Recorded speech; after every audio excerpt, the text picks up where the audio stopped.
Well, if this snow continues falling the way it is, I'd say it makes for pretty good packing snow for making a snowball or building a snowman.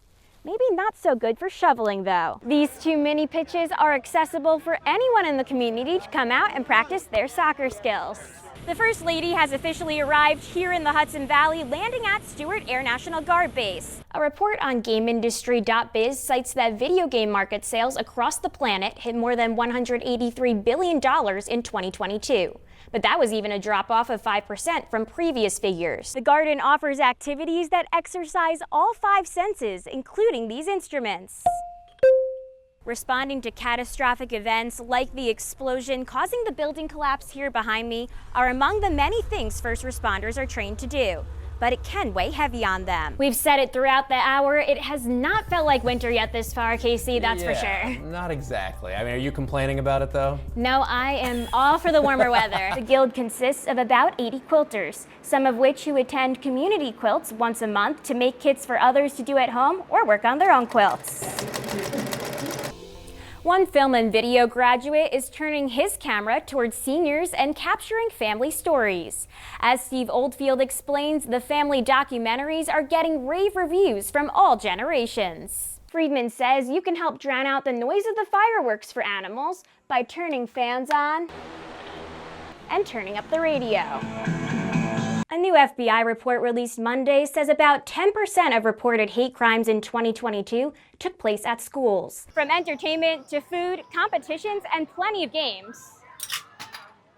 Cornwall's 4th of July celebration offers activities for people of all ages. The congressman-elect says he'll be heading to Washington, D.C. in the coming days to begin his orientation process ahead of swearing in January.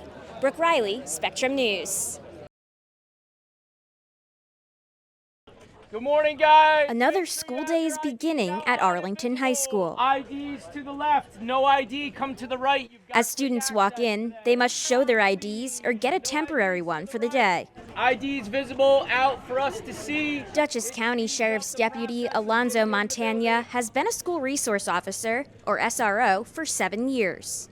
Having a background in education and policing, he's trusted with developing connections with students and staff while also protecting them. I just thought it was really important to have positive role models in the lives of our youth, and then changing the perspective of how people view police. So I thought that this was a great way to get out and be able to do that in this capacity.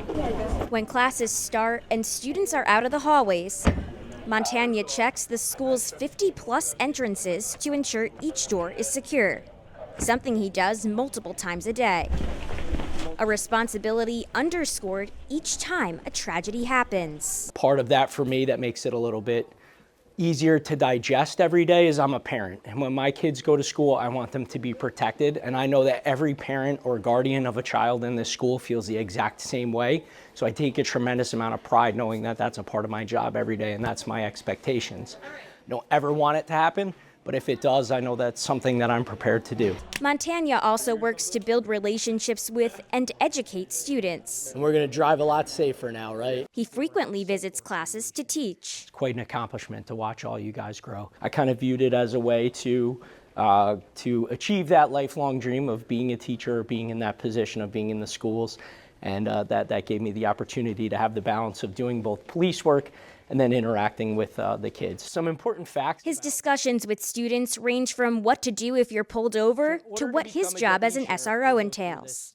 In this class, there's a civil service exam. Montagna is going over how to become a law enforcement officer. It helps them when if they're in those situations on how to interact with the police and know that, it's not necessarily that we're there to impede their day or give them a ticket, but it just helps them feel a little bit more comfortable in that interaction. Brian, did you listen to the radio station I told you to listen to? No, I didn't. Not yet? Combining passions. He's going to be my go-to guy now on music. While keeping a community safe. If you need anything, come and see me. The relationships, the friendships that you build with the staff and the kids, there shouldn't be a hesitation in there because that they're valued and their life has value, and that's why I wanted to be here. Thank you. Good question. Brooke Reilly. Thanks, man. Appreciate it. Spectrum News. Thank you. Always a pleasure. And there was like 600 seniors there. It's no easy task carrying on a legacy. We're all human beings.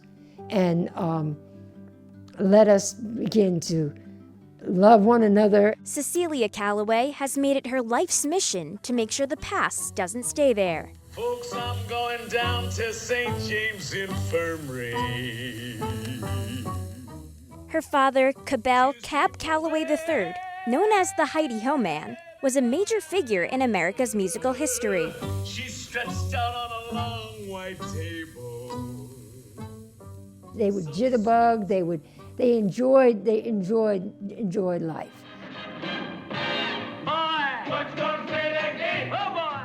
Cab was born in Rochester in 1907.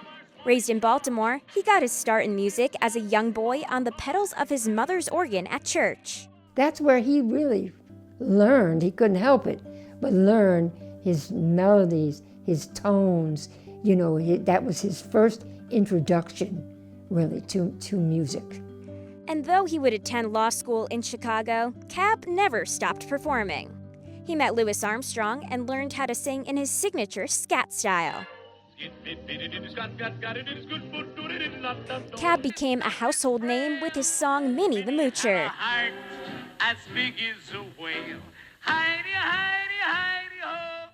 The most important thing is that you believe in yourself and that you have tenacity to keep going.